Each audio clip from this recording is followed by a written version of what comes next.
Bismillahirrahmanirrahim. Assalamualaikum warahmatullahi wabarakatuh. Perkenalkan, nama saya Elmas Balinti. Saya dari Prodi Komunikasi dan Penyiaran Islam STAI Dr. KHZ Mutakin Purwakarta. Video ini diajukan untuk memenuhi tugas UTS mata kuliah Bahasa Arab.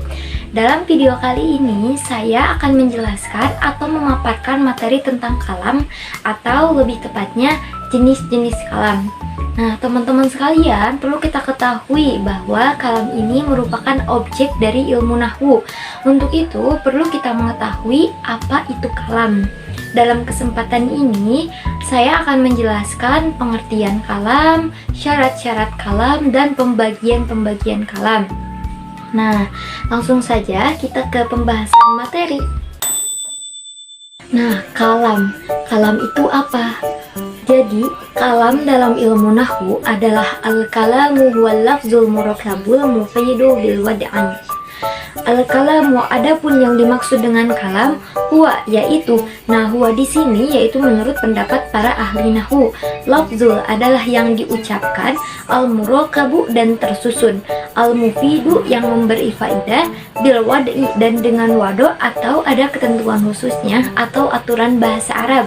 Jadi, kalam adalah sebuah lafaz yang tersusun yang memberi faidah dalam bahasa Arab. Jadi, menurut pendapat para ahli bahwa kalam itu harus memiliki 4 syarat.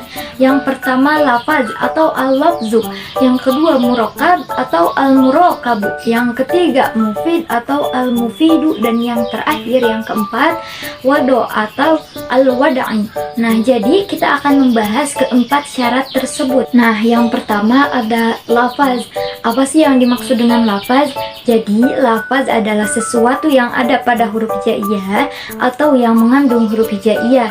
Jadi, mulai dari huruf alif, ba, ta, sampai dengan seterusnya sampai huruf ya. Nah, itu yang dinamakan dengan lafaz. Contoh, ada kata Zaidun, artinya Zaid ya, nama orang. Ada juga contoh kata masjidun, yang artinya masjid atau tempat beribadah.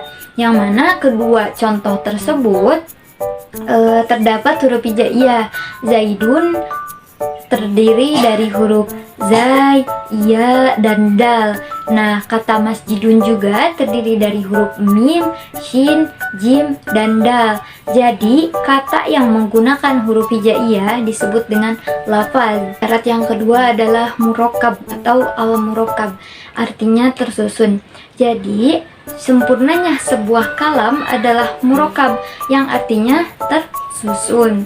Nah, contohnya ada kata Zaidun qa'imun, artinya Zaid berdiri.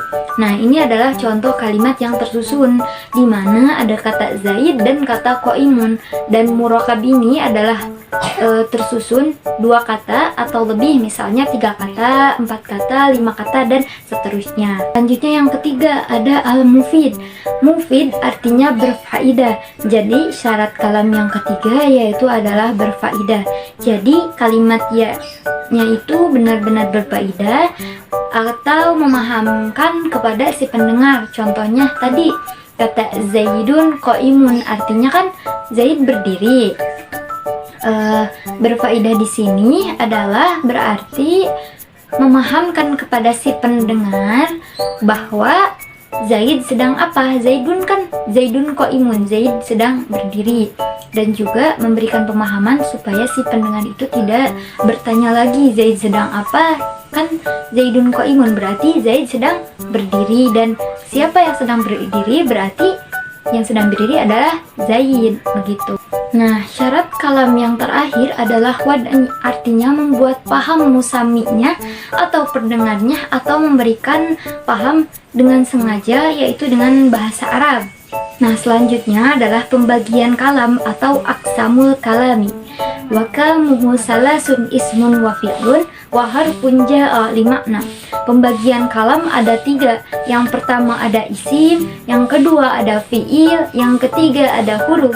Nah, kita akan mengetahui apa itu isim, apa itu fi'il, dan apa itu huruf, dan bagaimana cara mengetahui bahwa ini adalah isim, bahwa ini adalah fi'il, dan bahwa ini adalah huruf. Yang pertama ada isim. Isim adalah singkatnya kata benda atau sesuatu yang dipakai untuk menamai orang, hewan, benda, tempat, dan makna lainnya, dan juga tidak mengandung keterangan waktu. Nah, cara mengetahui isim itu dengan dua cara. Yang pertama mengetahui tanda-tandanya, yang kedua mengetahui artinya. Contohnya Zaidun. Zaidun itu siapa? Zaidun itu apa? Nah, itu adalah nama seseorang. Kita bisa mengetahui kalau Zaidun itu termasuk ke dalam isim karena kita bisa mengetahui dari artinya bahwa Zaidun itu adalah nama seseorang. Atau contoh lainnya adalah kitabun, artinya buku. Kita mengetahui bahwa kitabun itu artinya buku. Nah, bagaimana kita bisa mengetahui isim dari tanda-tandanya?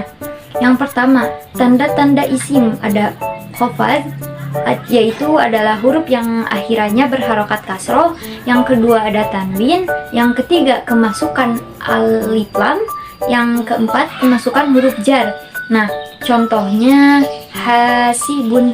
Nah, hasibun ini ada tanda-tanda isimnya kan? Nah, tanda-tandanya yaitu berharokat tanwin, yaitu tanwin dhamma. Nah, yang kedua ada fiil. Fiil adalah kata kerja atau kata yang disertai dengan adanya zaman atau mengandung keterangan waktu. Fiil dibagi menjadi 3 bagian. Yang pertama fiil madi, yang artinya kata kerja sudah terjadi atau kata kerja masa lampau. Yang kedua fiil mudhari atau kata kerja yang sedang dilakukan atau yang akan dilakukan di masa yang akan datang. Nah, ketiga fiil amar. Fiil amar ini adalah kata perintah. Contoh fiil madi azhabu. Azhabu ini artinya telah pergi. Nah, misalnya kalau disatukan dalam kalimat ana azhabu ilal madrasah, artinya saya telah pergi ke sekolah. Contoh dari fiil mudhari. Fiil mudhari ada kata yazhabu. Yazhabu itu artinya sedang pergi atau akan pergi. Misalnya ana yazhabu ilal madrasah, berarti saya sedang pergi ke sekolah atau saya akan pergi ke sekolah. Nah, yang terakhir fiil amar. Fiil amar ini kata perintah. Contohnya ada kata izhab. Izhab ini artinya pergilah.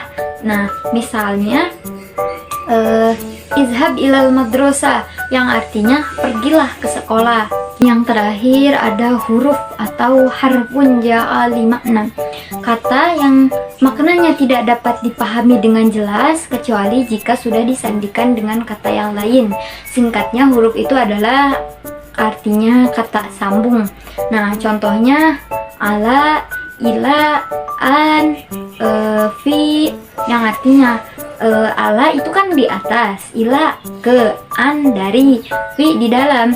Kalau kita melihat dari artinya tidak jelas kan, fi itu di dalam apa, an itu dari apa, dan ketika kita sandingkan dengan kata lain, contohnya fi masjidi, fil masjidi otomatis memiliki makna yang mana artinya adalah di dalam masjid. Nah, contoh lain al-kitabu alal maktabi, artinya kan buku itu di atas meja.